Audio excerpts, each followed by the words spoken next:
দিবি হারুন সাহেবের মতো লাগতেছে। বেদনা ভরা আমার এই জীবন,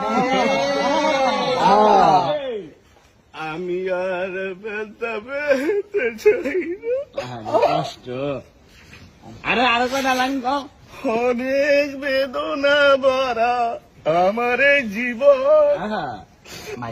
আমি আর ব্যথা পেতে চাই না।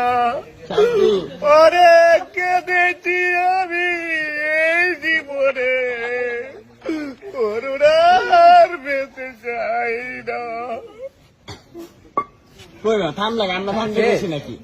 আমরা থামতে করিনি। আরেকটা নাচতে হবে না, কিছু সমস্যা আছে। তাড়াতাড়ি মামা, তাড়াতাড়ি ভাই করবো।